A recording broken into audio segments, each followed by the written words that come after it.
The Return. And then I was like, oh, let me Google and like see. And then I came across this interview that you did on Roger Ebert. And I saw that you mentioned about being a cinephile. And I was like, okay, I need to know more. Like Yeah. what got you into movies? Because here, I'll tell you just real quick about our publication. So, MovieJawn, it's a magazine that we put out quarterly. And the thing that I love about it is we pick a theme every quarter, and then the writers will write about movies in that theme, but we tell them to like get personal. Like, we don't want a review. We want to know like how it made them feel, or like when did they find this movie. Like, it's supposed to be like a magazine by movie fans for movie fans, people that are like cinephiles. So I was very into when I saw that you said you were a cinephile. Like, how did it start? What's a memory that you remember that you were like, I love film? I don't remember not loving film, and I don't remember it not being the primary source of joy in our house. I grew up in a row home in Roxborough. You know what I mean? Like, it was when VHS became something. My dad, boy, did he become activated. It was like I think we had it was these three cabinets of VHS tapes. My brother and I had to we had them in these like files, and we had like a rental situation at our house. My dad would like hand VHS movies to people like when they wanted something, but they were always these weird, the way it'd be like, this is the Rebel Without a Cause. Pinocchio's on there too. You know what I mean? Do you know what I mean? Like, or it would be like, this is a Clockwork Orange and A Star Is Born, the Judy Garland version. These crazy things. But we saw all of those, and he voted, and he had this. It was his single hobby, And like if we were downtown, he'd be like, James Bond double feature. He'd call my mom and pay for mom. Be back later. And I remember my first memory was him. I think I must have been five, or something like that, because he came into my room and he woke me up, and he said, "You're coming with me." And I was little, and we got in our car. We had a family car. We had this kind of like a muscle car my whole life. It was like this 72 Monte Carlo, right? And he wouldn't trust it with a regular mechanic, so he would take it to his buddy, like in the Northeast. It was like this like greaser guy, and we dropped the car off, and he gave us a car, and my dad took us to a drive-in to see Close Encounters of the Third Kind. Oh, wow. Okay. And I remember like laying down a couple of times. I remember the lights so much, I remember. I don't remember the film. I remember the experience, and I remember feeling like I was let in on like a world, and just a portal, That's the thing that just brought me back my whole life every day. I've been to the movies twice last week. I always return to it, the cinema, and it was something that was like exalted, in our house. Performances were something that were like talked about as creations, and I didn't think that that was unusual, really. I thought everybody was talking about like Jack Nicholson and Brando. You know what I mean? I just thought that was the thing, But I mean, we also listened to Johnny Cash during dinner every night. So I mean, like, it was just like there wasn't a lot of greatness, but the great stuff was great. I thought. Yeah, I don't know if you've ever heard of Mahoning Drive-In. Yeah, I just did. I just went there this summer with my son, and I was there with Firewalk with Me and the Log Lady documentary. I was going to say because they do, well, I think they want to start doing that annually, like the Twin Peaks event. Yes, that's what they said. Mhm. But it's been like every other year and it's been quite wonderful. It was really great. I took my 15-year-old, and he had the best time. And a couple guys I grew up with drove up, and I mean, they're not even like hardcore Twin Peaks fans, and they vibe is so nice. It's so good, you know. It's a drive in, right? And like they're projecting film in the woods. It's just like it's like amazing, you know. Yeah, we go up there quite a bit over the summer. Um, it's definitely a special place. So I'm glad that it's able to keep going. And every year it just seems to grow, which is so exciting. Um, so I was wondering, I did read a little bit in the interview, but how did your friendship with David begin? How did you meet him? Well, I was going to meet David no matter what in my life. That was definitely that was on top of my list. And so when Catching the Big Fish came out, this you know, at this point I'm very, you know, I've been watching and paying attention to David my whole life, and this was just life changing for me. The things he talked about, the way he was talking about it, the way it was presented, the time that it landed for me, all those things, like I was like, this is it, you know. And I had a connection to Sirius Radio at the time, and I said, you should interview David Lynch about Catching the Big Fish. They responded by telling me that everybody wanted to do that at the moment. You know, because it had just come out, and also they were doing a big show from Maharishi at Radio City Music Hall, and David was going to be coming to the East Coast. So they ended up booking him, and I prepared the interview essentially. I wish I had this document, but it was sort of like an if then go to document.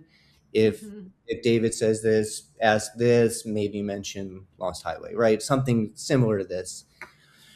Uh, I was just so excited, and I was also learning a great deal about meditation and transcendental meditation and Maharishi and that and all that stuff. You know, just to prepare this. But as it was getting closer to the time of the interview, they called and they were like, "Yeah, no one wants to learn this really. So why don't you do it?" So I said, "That sounds like a really smart plan." And so I flew to LA. I mean, I flew to New York from LA, and David and I showed up. I think we live like 2 blocks from each other here. And yeah, and he walked in, and I said, "I'm George Griffith from Philadelphia." And he just like lit up like a Christmas tree. That was the right thing to say, you know. I've never introduced myself that way before, by the way. I don't introduce myself that way, but I of course, I knew that it was a significant thing for David, and that it always, I always felt like we had a quiet ownership of David because of Eraserhead and his time there, you know. And we really hit it off, you know. I just really felt like he liked me. We were laughing together. It felt like it was like a date that was going well, you know, like it just felt like we were really getting along, and it was easy also. It was easy. And I, I just I felt really comfortable with him. And when the interview was over, I was about to say goodbye, and they were taking him to lunch, and they asked me if I wanted to go to lunch. So I said yes. Yeah, I would love to. And boy, you should have seen me hip checking people to get to that seat next to David, because I was like, if this is happening, this is happening. So I locked that seat next to David at lunch, and I think that's where I think he thought it was funny, because literally anytime the conversation would drop, they were talking about stuff, I would lean in and just ask him a question that was for me, you know, like, are you really not shooting on film again? And he would answer me like he was laughing. He knew what I was doing. You know what I mean? He knew that I didn't want to listen to this conversation. And by the end, I said, I'm going to make that movie. I told him about the film during the interview. He asked me about it. He asked me what it was about. And I said it was a feature. No, he said, "What is it?" I said, "It's a." I told him it was a feature film that takes place entirely in a bathroom, and he said, "Great." And no one had responded that way when I would talk about it, and I just so he ignited something in me. I said, "Can I send it to you? I'm going to make my movie. Can I send it to you?" And he said, "Yes." He said, "Yeah, buddy," and that really ignited something in me. Mhm. Because something happened, and he said a few things to me that are largely mine, but that affected me a lot. That's really cool. I because I do feel like moments like that happen. I mean, they're rare, but that's just, I don't know, very special. I was aware that this was it. I was very aware of it, and it was love filled, and it was obvious. Yeah, and I really like that it just kind of came about like that, where no one wanted to do the interview, and you're like, I'll do it. It was he was he was funny. I mean, he could definitely tell that. I mean, look, at one point I'm talking about Blue Velvet, my elbows touching David's. You know what I mean? It was everything about it was. I knew that it was surreal. I remember doing this thing with my hand, and I said fissures, and he went. I just don't know what's happening here. Like, I'm talking to David about Blue Velvet.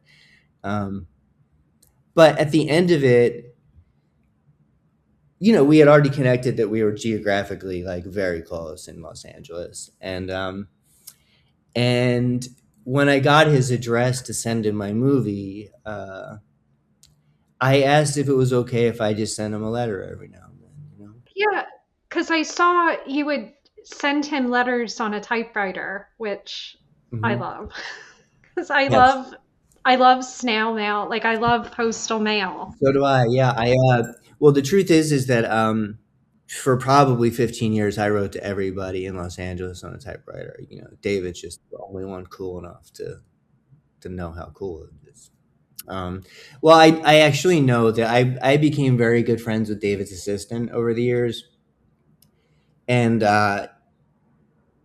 he told me when my letters would arrive, he would take them to the door and read them to David at the wood shop. He would read them to David. Um, and I never to abuse that. I would write very infrequently, but I would just check in. I would tell him I was working hard. I told him I had finished From the Head. And I felt very proud about that. When I sent it to him, he wrote back. He wrote an email back that was at the time really difficult to register as real. That was one of the most unreal things ever. Um, but he was just really supportive of me. He knew. I think he knew who I was. You know what I mean? I think he had a really good sense of that. I think that when I would send him when I sent him a letter when the that gum you like is going to come back in style. When that tweet happened, I dove for my typewriter and I was like, I gotta write to David. And because at this point I had been doing this for a year. The 2009 is when I'm meeting him. Uh, so I'm meeting David in 2009 for Catching the Big Fish. This is April 1st, 2009. Another thing that made me think it was not real. Um, but that was the day that I met him at Sirius, was in 2009. So at this point, I'm writing him for almost 5 years. Okay, and I'm never seeing him again. I still only meet him the one time at lunch and the interview. Um, and now the thing that's been added is that he's also connected to me because he has watched From the Head. He's watched it, and he wrote that amazing quote about it. And I wrote back and I said, "Can I use the quote?" And he said, "Yes."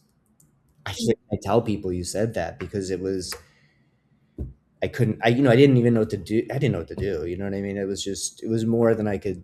It was a little bit of an overload of a blessing.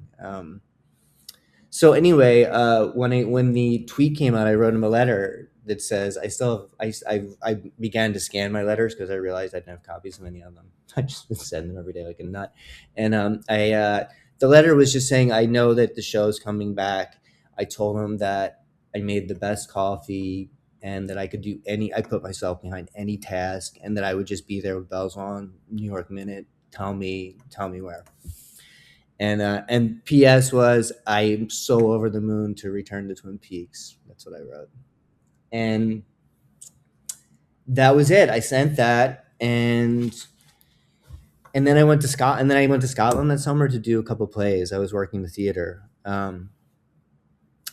Right before I left, I got a meeting with Joanna Ray, who who I don't know, but who is one of two casting directors that I've always known because she's always been David's. And then she became Quentin's also. But I always was familiar. I always knew that name. That was the one office I always wanted to get into and never did.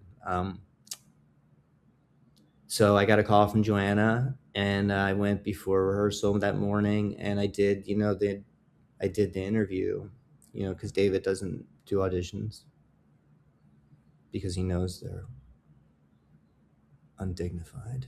And I did my meeting, and honestly, it didn't go I didn't think it went that well. I was very nervous, which is not characteristic for me, but I was nervous. I knew what it was.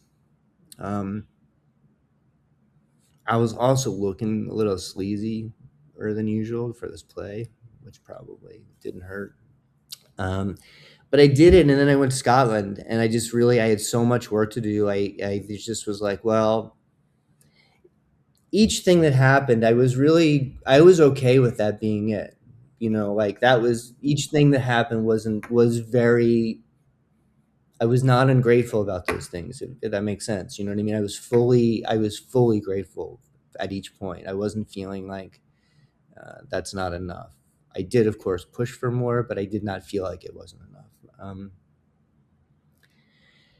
Then out of nowhere, while I was in Edinburgh, I got an email that had me on hold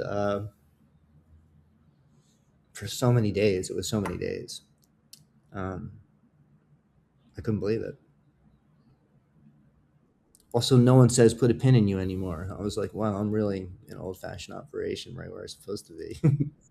um, and I didn't know what that meant. I did think if David would cast me, it would be like a kindness. It would be like a pump and gas, and fill her up, Coop, or I don't know what I was thinking, but I didn't know that when I returned to Los Angeles, and I drove up to get to the Valley to get my pages. Seriously redacted pages. It was just my pages. I mean, I couldn't even drive home. I couldn't believe it. I mean, I just kept looking at them. I couldn't believe my name. I couldn't believe anything. You know, I couldn't. I mean, I just didn't. I couldn't believe the amount of trust that David was placing in me. And when did you, I guess, find out?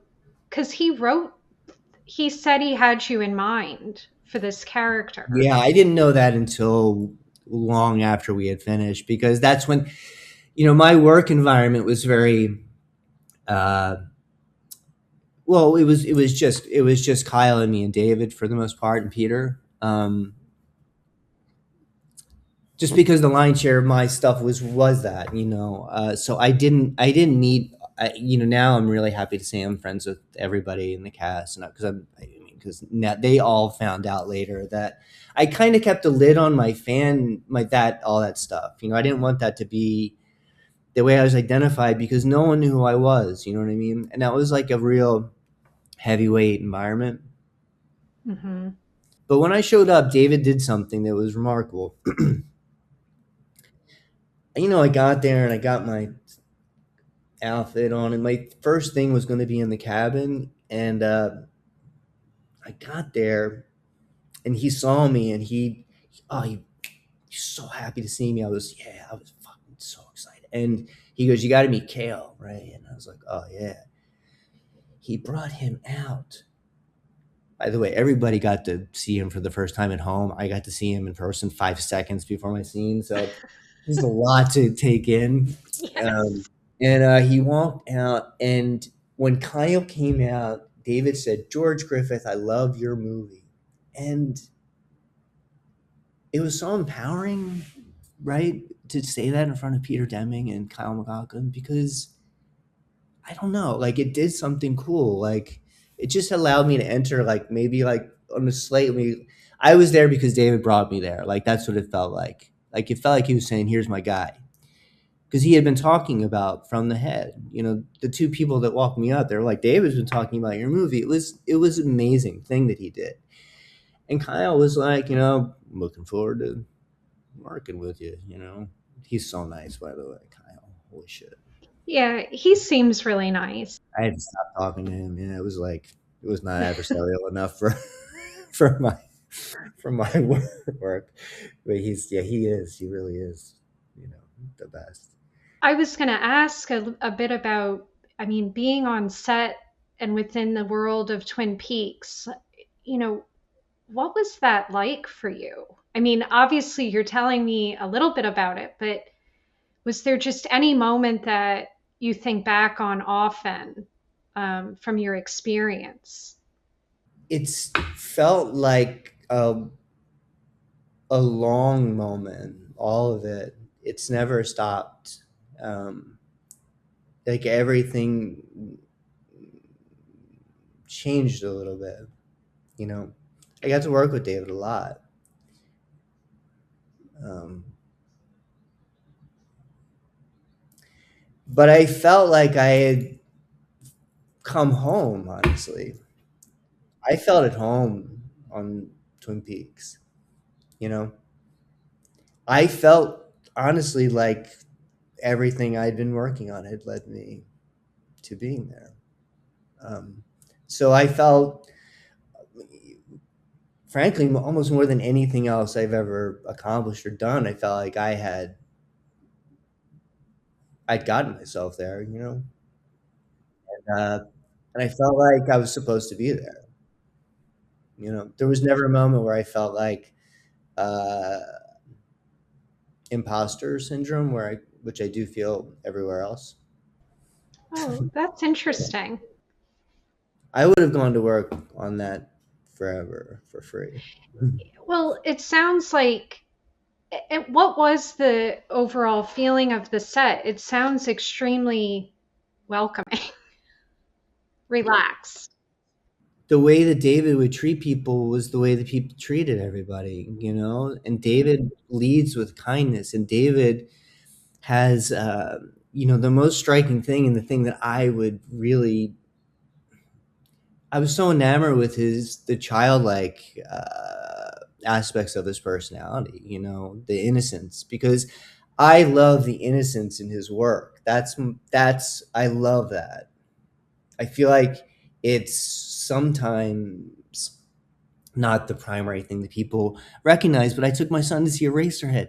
This is so pure. This is so beautiful. This is so innocent. The way that this is presented, the way it's told, the imagery, everything about it is from a real pure innocence, And I feel like the people on Twin Peaks, I feel like an extension of that, like an of David. My I was talking to Amy Shields. She was like, "I feel like our Twin Peaks family is very wholesome, and that's because David is not an ironic person.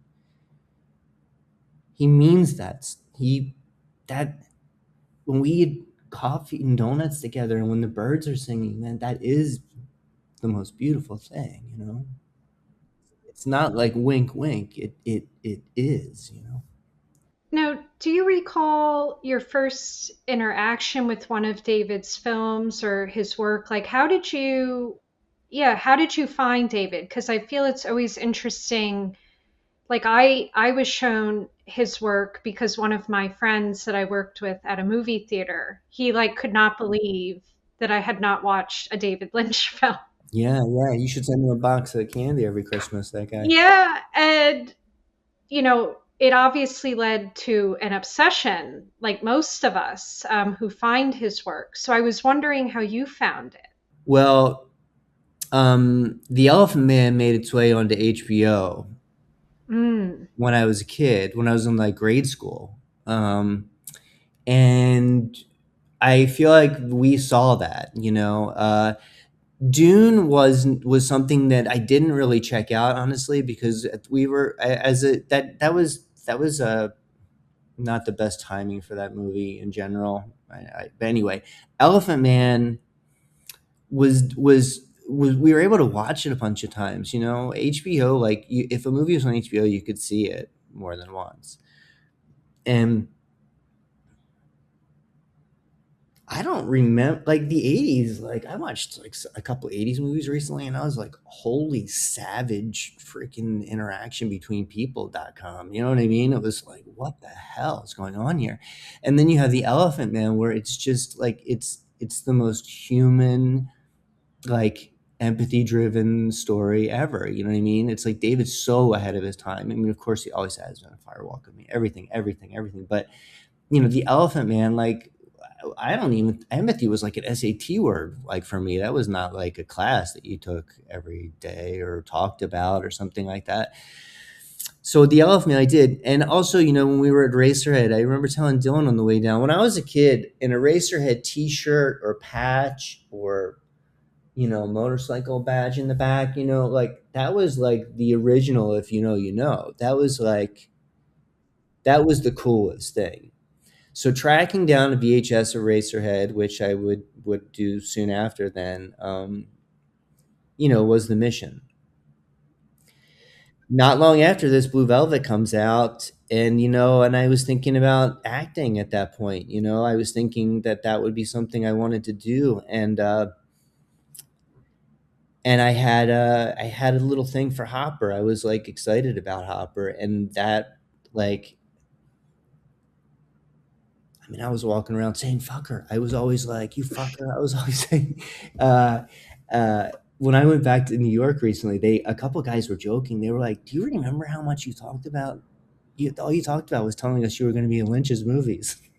Did you ever get the opportunity? I guess, did your dad watch David Lynch too? Yes, yes, yes, yes. Elephant Man. He was easier on Dune than us. He thought Dune was good. We were Star Wars kids, though. Do you know what I mean? So Dune had a hard Yeah. time with Empire and Star Wars coming out. We watched it. We watched the heck out of it. We had it on tape. Trust me.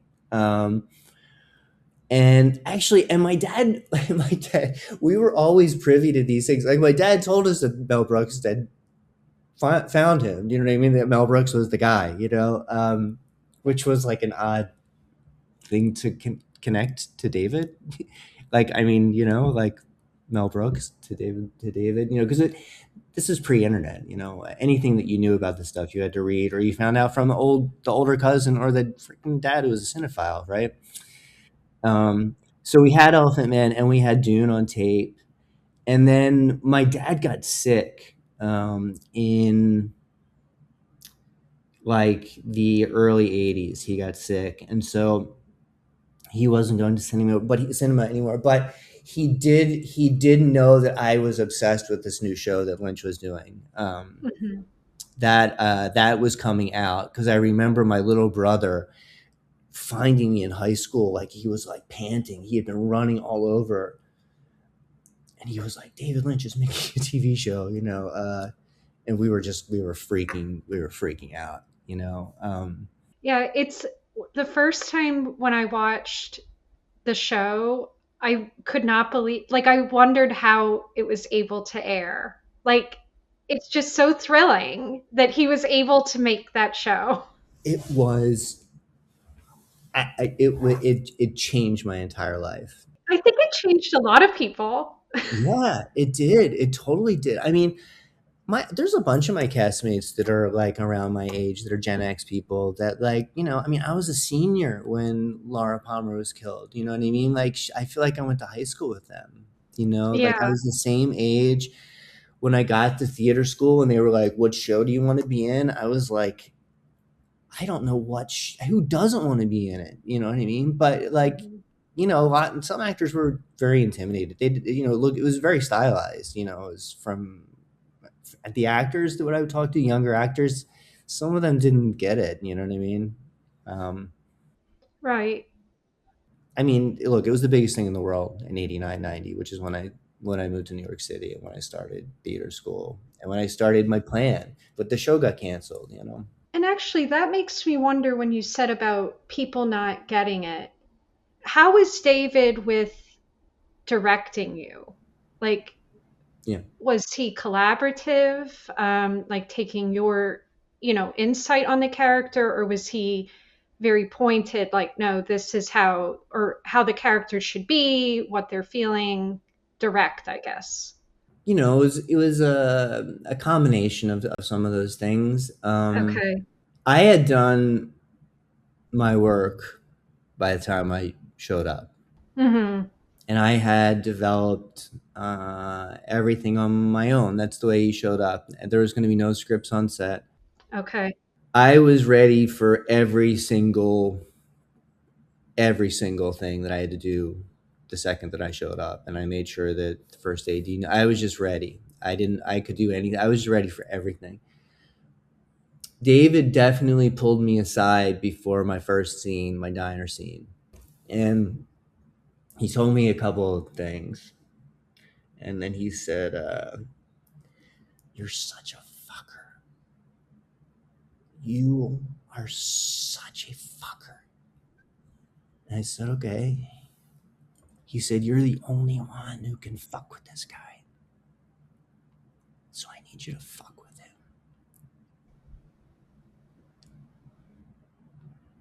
I said, "I understand." So, this is the way this works. We drive directly from the cabin. They walk me out of the cabin into car, drive directly to the diner in Compton, Torrance room, and everything was set up. I mean, it was ready to go. Kyle was sitting there, and I sat down, not thinking about Han Solo for 1 second, but I sat down and I we started, and I got bullhorned. He said, "If you fuck with him that much, he's gonna fucking kill you." And I loved this what happened so much because he gave me enough rope to hang myself. And I felt like that was the most perfect thing for Ray. Um, Mm-hmm. I thought about that afterwards. Obviously, I didn't think about that at the moment, but I was wound up. You know what I mean? I was really ready. I was really, really ready to go. You know what I mean? And he would pull me aside. I felt like he was holding my leash a lot of the times, and then he would let me go. He would tell me something, and then he would unleash me. And then my favorite direction, which I don't know if you, I've been asked what my favorite direction, and there's many reasons for this, but when we were in the farm, at this point, Kyle and I had been together a while. All three of us had been together a while. Um, but we did the scene where I was on the floor after I'd been shot, and that's a long scene. It's like 12 pages. It's very long, and we ran through the entire scene. We just ran the whole thing. Kyle knew it. I knew it all the way through. I could tell David he was happy when you were ready, right? And but he called us up. He was sitting on this perch above us, and he like pulled us close, and he said, "It's got to be more mysterioso." And we both said, "Okay," Mm-hmm. and just went back to it. And he took that take, and from that day on, he would say to me, "This mysterioso, this not so mysterioso." he had shorthand with Kyle, you know what I mean? And I never wanted to like step on that or operate from a place of over familiarity or something like that. You know what I mean? But I felt like at that point I had mine with David too. You know, my own Hmm. shorthand, and we've been working together. You know. I've always loved that he would never explain his work to people. Hmm. It's just because I feel like if he were to explain it, I don't know, it may ruin it for some people because we all have our own interpretation of like what we watched. And I like that he would just allow people that. I think that that's genius. You know, I mean, Me too. it's an offering to us, and if we choose to be open, we will be rewarded. You know, like that's like an amazing thing, and it's almost like someone operating from a place of insecurity would feel like they would have to explain something or you know what I mean. But David's honoring his intuition like at every moment, so he knows that that's not that will taint his gift, you know. Think about it. He never told the Bible verse from his Eraserhead. He never told. He said he would never tell. He never told. Whenever I would read that story, I would think, I bet he's going to do it. I bet he's never going to tell. He never told. That's the best. That's the best. That is so filled with like respect and love for what he did, you know, and all, you know, you work so hard to get something made and to do it, you know. That's why David would say you have to love the thing, you know, because all of it is so much work. It's so much of your heart and your soul that you put into something. Well, and I think that's why certain things I respect that he wouldn't tell because it's a piece that he's keeping for himself. Like and and he should. It's your, like you said, you're pouring so much of yourself into it. And you know, as someone that's made, I've only made a short film, but even that, it's such it's such an effort to take on, and Yeah. some people just don't realize. And especially if you're doing something indie, you end up doing multiple jobs to get it done. Yeah, I mean, David's doing multiple jobs on Joe Time's Twin Peaks. You know what I Yeah. mean? I mean, David painted my face when I was shot. You know what I mean? I mean, that's one of the most extraordinary memories of set for me is, you know, it was my last day, which was not my favorite thing, but Sure. because Red Room was all at the very end. And, you know, I got there and I laid down and he just came, he came over with his paint and he painted me, you know, and I just remember thinking, I gotta watch this later. You know, because I closed my eyes and I just kept listening to David talk, you know. I was gonna say, I feel like they probably had to drag you off. Did You should. I mean, I thought I was gonna start crying. I was like, please.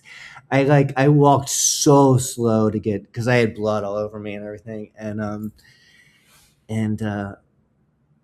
I just wanted to like hang out, you know, at the Red yeah. Room because the Red Room is amazing. I mean, it's so big and it's so overwhelming. The ceiling's so high and the chevron goes for miles. It's just like so amazing, you know. So I'm assuming when you were filming, like you didn't have the whole script. No, So no. you didn't, okay. Like they kept it a secret. Funny story about that day. Um, I saw Scott the first day recently. I just wanted to stay, and Scott was like, George, let's get him out of here. I'm going, just shut up, Scott, because David's like, does he really have to go? You know, and I'm like, listen to David. Yeah. So anyway, they're like, go get cleaned up. You're getting blood everywhere. So I've got like this like towel or something, you know, thing, and I can feel it over, and I'm walking like this, and I'm just trying to like not to hit people. I'm walking. It's like, you know, you walk out of the Red Room and it's like back to like reality. It's like awful Matrix moment. You're like, tonk, like you're like backstage all of a sudden, and all of a sudden I hear, "Hey, George!" And I look up and I'm like, "Who's this crazy fucker?" and it's this guy in this like lime green coat, this big fat fucker. It was fucking Dougie Jones, and I was like, "What is going on here?" And Kyle gave me a big hug. I'm like holding my bloody head, and I was just like, "I can't wait to see this." I was like, "What's going on?" I had no idea. So you had no clue what that was then. No clue at all. Being that you'll be in Philadelphia when we're showing this, Yeah. is there something you're looking forward to because it's like a hometown crowd? I'm excited to watch it with everybody. I just watched it in Los Angeles, Oh, okay. and the sound is is all been redone, and it's incredible. It's like seeing it for the first time. It's amazing. It's so exciting to be able to watch something like this on the big screen. Yes, it's incredible, and seeing it with people is amazing. It's so funny. I mean, it's like so sad. It's really scary. It's haunting. It's prophetic. It's amazing. It's everything. And things happen. They just happen. You know what I mean? When you're watching it like in these big grips like that, it's like things happen, and it was so great and so much fun to watch it. So I'm excited to watch it again. I'm excited to be there. I'm bringing some surprises in terms of like guests, like not with me, but messages. Oh, cool. I am bringing my son the second day. I'm excited about that. But I'm excited to be in Philly. And really, I've always known that this would happen with the return. I just didn't know when. And I always think of it as I thought of it as a film when I was doing it. My pages were numbered that way. My pages didn't, Yeah. like my stuff in part 8 was clearly page 240 or whatever it was. You know what I mean? Like my diner stuff was page 30. I was like, I think people will see that even if they bail on the show. Like I could tell that it was written like a 600-page thing. Like, you know what I mean? Yes, it felt like when I rewatched it, because now I have it on disc Yeah. and you're able to just keep watching the episodes and it does really feel like a movie. Yeah. Obviously, when it was airing and you were watching it each week, it didn't feel like that. But I don't know. I was glad it aired like that Oh, because yeah. it gave time to breathe and you could like think about it. Absolutely. Because I don't know, when you, as people, like, if they binge watch something, like, you can't binge watch a David Lynch show. No, I mean that's all that's David says room to dream for a reason. I mean, like you need that. I feel like there's something wonderful being in the cinema with these like spirited people. Being in the Lynch crowd is the best. They're really look. They're nutty. Who cares? Whatever. Everybody is. They're amazing people. The Lynch people, all of them. I've met all of them. You know what I mean? And I love them. I love the fans. I'm really happy to be back there, and to the point that you were making earlier about the cinema scene in Philadelphia. I feel really excited and proud to be involved. I'd like that to continue. So these are just kind of some silly questions, but I thought it would be fun. If you had to pick, and I'm assuming you're probably going to pick Twin Peaks, but if you had to live in like a David Lynch work, what would it be? Would it be Twin Peaks? Yeah, Yeah. yeah, definitely. I mean, I would move to North Bend tomorrow. Honestly, I don't know if you've been there, but it's just like it feels like the show, Yeah. and everybody knows it. You know what I mean? That's I wonderful. love it so much. I had never been before we did the show, but I've been up a bunch now. Don't they do like a convention there, I think? They no longer do that. I think Showtime put an end to that. Honestly, Oh, yeah, there was one because I did that one when we first did the show. They had a bunch of us up there because I remember Nicole and I went up. Daria, And I thought that that was a really great way to do it because so many of the original sets, and because obviously the Falls and the Salish are there. The Salish is the Great Northern Hotel. Yeah. And those things feel pretty epic when you're in their presence. Especially the Falls. It's really moving. So the having it there and being able, the high school is not there anymore. It used to be there. Like, so you could do like a really cool Twin Peaks tour while you were there. They have one in the UK, but yeah, there are conventions, but And do you have a favorite character from Twin Peaks? Laura, Why her? Laura's the one. Yeah. I love Cooper so much. Me too. It's funny because this past weekend I just showed a friend Showgirls. She had never seen it. And every time I watch that, I have such a hard time with Kyle's character because, like, I just think about Cooper and I just love him so much.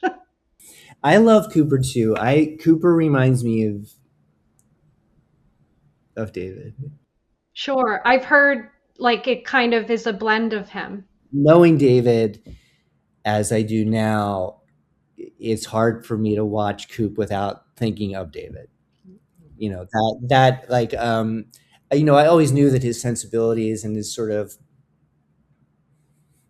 the way that he pays attention to the poetry in life. I always thought that those things were like Lynch, you know what I mean? But like knowing him, like Kyle also knows is what I think I realized. Kyle also knows it's like David too. Yeah. There's like a real homage to David within his creation of that character, which I think is beautiful, Hmm.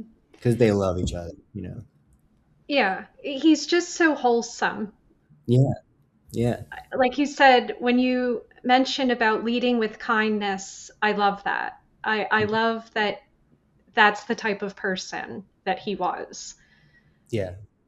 So, did you want to mention before we end here any projects you're working on or things that you want to, talk about?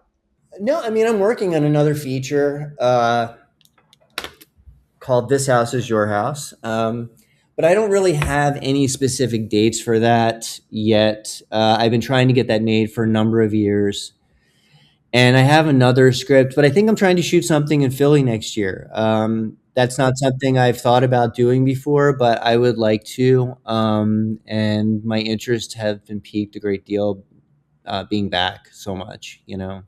Yeah, that's really exciting.